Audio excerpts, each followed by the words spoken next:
So speaking of breaking your back. And that's why you never walk into a pond barefooted. Oh, hi there.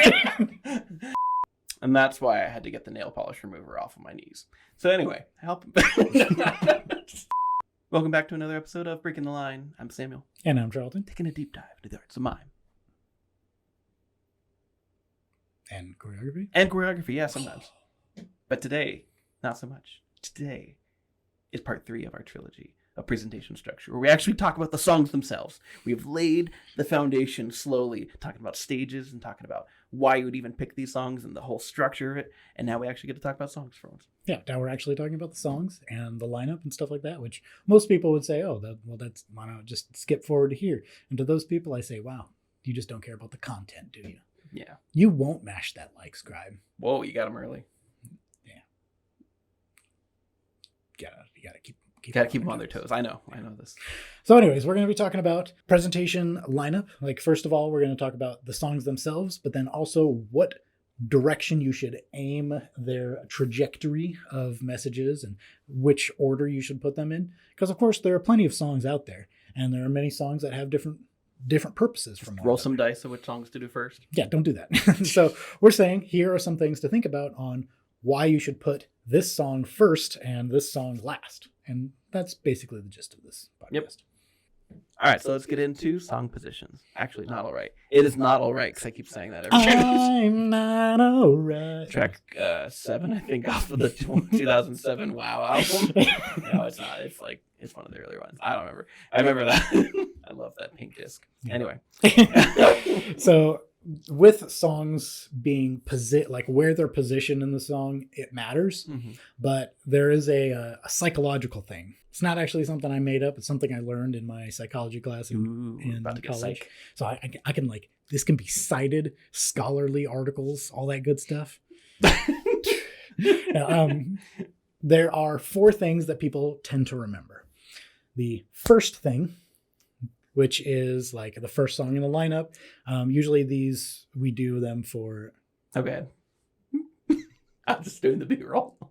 Anyways. The first thing. So the first thing, the first song in the lineup, the songs that are like celebratory, that give people a good vibe to it, especially when they look back on it and recollect the experience. And it's like, oh, this is a great thing. You know, makes them feel good about what they experienced. It's also chronological. When you think back to like the conversation you had, you kind of think back to the first thing you said. Yeah, exactly. And remember, this isn't just presentation. This is we're applying it to a presentation structure, but it comes to like a whole long list of things that it applies to. Yep. Especially like if you're teaching, for example, teaching a class, the first thing that you teach, very important. Yep. And then second, which ironically it's second, is the last thing. Ooh. Because it feels like it should be the last thing, whatever. So the last thing is the thing that sticks with it, which is why I like to talk about the application songs. We put those at the very end. Those are the ones that have like good application, a powerful message, the emotionally tear-jerking songs. So the songs that stick with people, we want those to be at the end, so that way they remember. If you've ever walked out of church, what's going through your head after church? Well, it's either the sermon, you're talking about what happened to the sermon, or whatever the last song that was potluck. Oh, what? I mean, maybe the food, yeah. No. Or you're probably humming the last hymn or song that you had sung together. Yeah. One, music's powerful. And what do you know? Most of our songs have music to them. Go figure. Our mime songs, that is. So, yeah, if your music is going through their head, that often helps draw that application back out and brings the lyrics back into their mind. Yep. And then the third thing is the repeated thing. Now, granted, there isn't really a need for like a repeated song, so you don't do the same song like 5 times. But repetition legitimizes. Yeah. But the way that I would apply it is repeated themes, such as crucifixion or God's presence or the sincerity of faith in a person. So these are things that can, stretch between songs, the things that are repeated. So those stick with people. That's oftentimes why we see people having Jesus crucified on a cross so often, is because that's what we want people to stick with. And it works. People get it. But of course, there is kind of the application of we got to understand why Jesus was crucified, not just that he was. Yeah, you need to make sure that the consistent themes are also highlighted over and over again. Yes. Yeah, because repetition legitimizes. Yep. And I say that as a quote from one of my favorite fusion jazz bassists, I think I only have one of those. That's my favorite. Which is the only one So they're their favorite by default. kind of, but he's really good. Adam Healy. But it is something that happens in music and should be part of, honestly, every aspect of your presentation structure. Repetition legitimizes. Yep. And then the last thing is the unique thing, or as I should say, the unique style. No, Yeah. sorry, wrong podcast. was that a unique thing? That was a unique thing. Now you're gonna remember this, ironically. Carry on. Anyways, so the unique things are typically like when you throw a wrench into the lineup. So Or a piece of styrofoam. A piece of foam gets literally thrown at you. Anyways, sometimes there will be like complicated songs, ones that have like a lot of visual appeal and maybe break up the monotony of the classic structure. Backflips. Yeah, and songs that like, let's say one that I just love the style of is Hero by Superchick. Maybe like sort of mediocre choreography. That's the wrong song. Hero by Superchick. Oh yeah, no. That's Hero by Skillet, sorry. Yeah. It was the unique thing though. I forget that one. I forget. I know the feel of it, the song, but I'm forgetting. Yeah, so it's you could be a hero. Heroes do yeah. you. I was thinking of Stand in the Rain. That's what it was. Like honestly, the thing that I love about that song, which has just immaculate style, is like the very end. Like I would say maybe the third act is just like perfect, and it gets into like this very dark message of like this kid gets bullied, and then he goes home and he offs himself, and like it's just like whoa, crazy. But then it doesn't end there. Instead, we have a narrator come out and say like, do you see this? This is a problem. We need to fix this. This is what we need to do. And then after he's kind of preached his message, the song rewinds. Like literally he gets up from being dead, puts the gun back in the drawer, and then somebody ministers to him. And it's like, it's immaculate. And it's that type of uniqueness that people remember. I mean, I've remembered it. Yeah. I've only seen that song once and then edited it once and put it on YouTube. And it stood with you. Yeah. Yeah. And it stuck with me the whole time. And honestly, like I said, the choreography is just pretty okay. But the third act. Immaculate. Perfect. And I don't know, maybe we'll have to do we'll have to talk about that podcast at some point. Yeah. Throw it on the lineup. But it's that kind of like those crazy off the wall, throw a wrench into the lineup things that really catches people off guard. People remember that. And then lastly, I would say songs with ambiguous endings as well, especially if you throw those in the middle of a lineup, or if you throw them at the end, it can leave people reeling on what they're thinking about. But leaving a song that doesn't end in a way that's like, you could say satisfactory. So let's take Healing Begins, for example. It has like a nice wrap up where it's like, okay, so the person gets saved and then we go back into the church and what do you know? Everybody has sin. Shocker. And it's like, wait a second, this isn't how this is supposed to end. Yeah. Gets people to think about that. They remember that a lot more. Right. Especially if you have a speaker at the end that has a tag for them to talk about that point of that shocking value. Job is another good ending one because it kind of is ending abruptly, like God is God, deal with it. But you also have Satan pointing to the camera at the end, and that's just a little added touch of kind of getting the audience to make them do something. And so that abrupt ending can have a big effect on people. Yep. So with that, something just general guidelines: beginning songs versus ending songs, and something in the middle. Beginning songs, introductory, fun, energetic choreography, upbeat. Generally just trying to make sure everyone has buy-in. I often talk about the concept of buy-in. Give people a reason to listen to you, whether you're a public speaker or whether you're mime. And if you give people a reason that is immaculate in your mime technique, let's say you do a song that had like not just backflips, but lots of really cool mime technique and intubations, like those are the things that make people go like, okay, these people care about what they do enough that I should listen to them. Maybe they should want to listen to you because it's the gospel anyway, but you can't just rely on like the goodness of the message. You actually want to have a reason for people to listen to you. Yeah, not everybody is a deontologist, Stop. All right, middle songs, core message. Often we've kind of mentioned already, parts of the gospel that you're trying to hit on, touch on various topics, and also repeated themes. So what we talked about. Yep. And then the end of the presentation, which I would feel like, personally, I argue go for the jugular.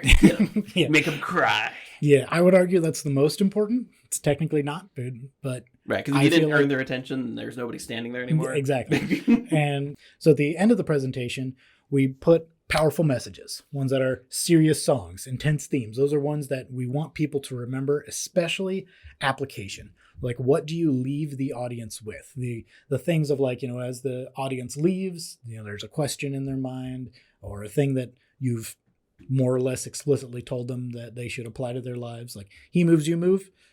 I love that song because, not just because the coolest guy ever wrote it, but also because... Wait, it wasn't Tess? Tess, the coolest guy? Person, anyway. Anyways, like He Moves, You Move. You could throw that at the beginning of a presentation because it's upbeat, it's fun, that's great. But you could put it at the end because it also has an application. Like, it drills the message into your skull. Like, He moves, you move. If he is saying to do something, you do it, dude. Kind of, yeah. No, songs that are versatile are great for those reasons. Now, sometimes when you're picking lineup for, like, the whole session, you kind of have, like, okay, this can be our intro song. But often, if you pick ones that have, like, variation, then you can have fun playing around with what works and what doesn't, the different menus they have. All right, so now we're into lineup formats, and so some just general characteristics of, kind of the ups and downs. If you draw a chart, future Charleton, you can put a chart of, like, ups and downs, and the idea here. It'd be like one of those stock charts. It's like... Yeah, it's basically, that's all it is, because that's what you would do. Yeah. So we have, as Charleton has alluded to, and I will let him explain, the classic. Yes, what I like to call the classic presentation structure. Now, I call this the classic because in most situations, this is the one that you should go with. Now, I say most situations because, once again, it's up to you. Do it whatever you want. But this is the presentation structure that I personally prescribe to. Mm-hmm. It is, first of all, starting with the fun, energetic, upbeat music and message, and moving into kind of the more serious, like, parts of the gospel, and then ending with a very strong application or something, a message that you want to leave them with. That is the classic presentation structure that we've talked about a lot, but it's not the only one. While I would say that one you should use in 90% of presentations, don't have to always use it, because there are other ones, like, for example, a split presentation. So split presentations come in many different forms and formats. Mm-hmm. So, for example, if you have an intermission, like just straight up Mime Camp, what we would do is, because the presentation is so long, we cut it in half, and we, put this many songs at the beginning and this many songs at the end. Now, we have a lot of fun with how we end up doing that. Sure. We usually still start with the fun, energetic songs, but then at the end of the first half, before the intermission, usually we'll end with, like, a strong message, like we would do at the end of a presentation. Mm-hmm. And then when we come back after the intermission, we start with a more fun song. Now, granted, like, it's more like up here, and then we come down a little bit. And then when we get the split, we start more or less from that same point and go up. So we start here and start here, as opposed to starting all the way down at the beginning, if that makes any sense. Mm-hmm. I don't know. Future Charleton, draw a nice little chart. I don't know. All the lines. You know what you mean. Yeah. Well, it's also mirrored, so charts have to flip now. Go this way. Yeah. Anyways. So that's something to think about for split presentations, or if you have sets. So that's another thing. If you have, let's say, 5 sets of 15 minutes or something like that, then you have 5 presentations that are self-sustaining. Mm-hmm. So usually, like, what we would do, we would actually have a couple of presentations like that, where the whole thing was like 8 hours long, but I think it was every hour we present for, like, 15 minutes. Yeah, exactly. Like 15 minutes. That's something that's happened. Something I've done personally. Mm-hmm. And then the rest of the time we did stroll miming, which was a lot of fun. And what we did is, like, we had chunks. Now, granted, we end up repeating the same one. So it would be like we'd do set A, set B, A, B, A, B. Yep. And those mini presentations would be like, something introductory to get people in. Then we'd hit them with a couple of messages, and then we're done. Like, we leave. In and out. Drive-by gospel. Drive-by gospel. Then we do that same thing for each of those mini presentations. Works out pretty well, because you get, first of all, the buy-in, you get the attention grabbing, and then you also get the message, and you get the application all, really quick. You miss out on a lot of things. You miss out on a lot of aspects of the gospel, but you still have enough time to make a difference. Yep. Hypothetically, you can still do, like, I would say 1-song presentations. I've done 1-song presentations, like doing the solo mime for my church. I've done that before. And it ends up being where just the 1 song is a full presentation in and of itself. That's okay. The duration of it doesn't matter. It matters how you format it. Yep. And then there is the chronological format. So this is a format that instead of focusing on message or like where you grab attention and stuff like that, it's based on where it takes place in time. So a lot of take, for example, Mime Camp. One thing that we did during one presentation, Camp, I think it was 2021. It might have been 21. We did the first half. So, before the intermission was the Old Testament. Yep. Creation to about Daniel. Yeah. So we had all kinds of gospel messages, or Old Testament. I mean, it's still gospel, whatever.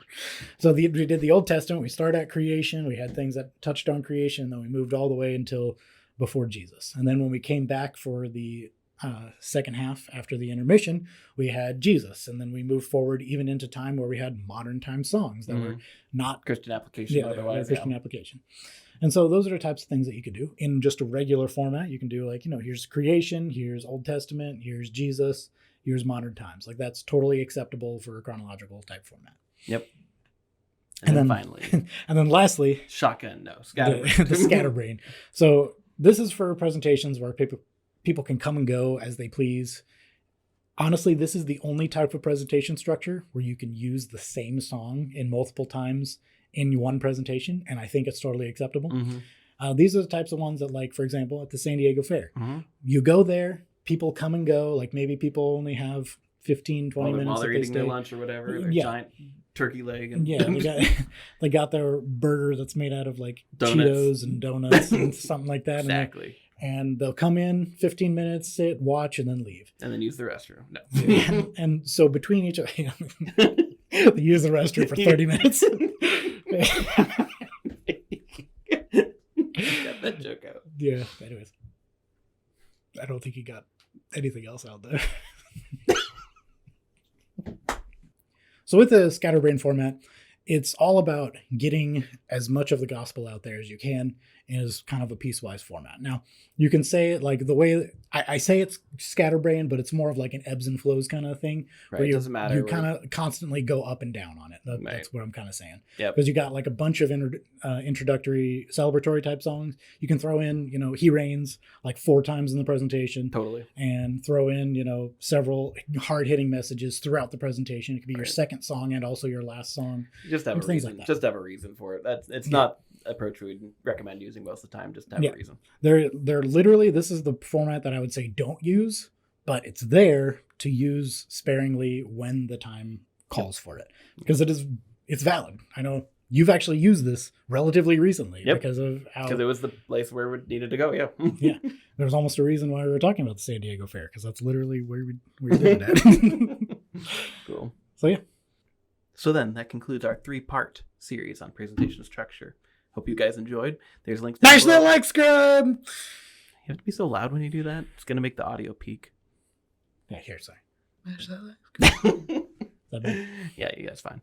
But there's links down below for all the things that we talked about, or I don't know. We'll throw some other charts down there and get links to some of the other concepts we talked about. Got anything else for them? National Like Scrub? Yeah, no, we got that. Yeah, no, we got okay, that. okay. But if not, then I'm Samuel. And I'm Charleton. Breaking the line.